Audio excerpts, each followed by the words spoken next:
Bukan karnaval biasa, saksikan kemegahan Festival Tabuik, tradisi unik yang hanya ada di Pariaman, Sumatera Barat. Ribuan orang mengangkat struktur raksasa berwarna-warni dalam upacara adat yang telah berlangsung selama berabad-abad, menjadikan Pariaman dijuluki sebagai Kota Tabuik. Nikmati keindahan Pantai Gandoria dengan pasir putihnya yang lembut dan suasana ramai yang mengasihkan. Atau kunjungi Pulau Angso Duo, surga tersembunyi dengan air laut jernih yang menakjubkan. Pantai Kata menawarkan ketenangan. Jangan lewatkan Tala Opao Waterfront City, pusat rekreasi keluarga di tepi air. Pulau Kasiak, surga kecil untuk snorkeling dan menikmati keindahan laut. Desa Wisata Apar, tempat terbaik untuk merasakan budaya dan alam Pariaman.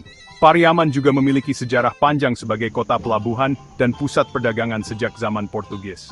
Jangan lewatkan konservasi penyu. Lapar? Cicipi salalawa, makanan khas Pariaman yang lezat dan tak terlupakan. Dulu, kota ini bahkan dikenal sebagai penghasil emas. Pariaman, destinasi sempurna untuk petualangan budaya dan bahari di Sumatera Barat.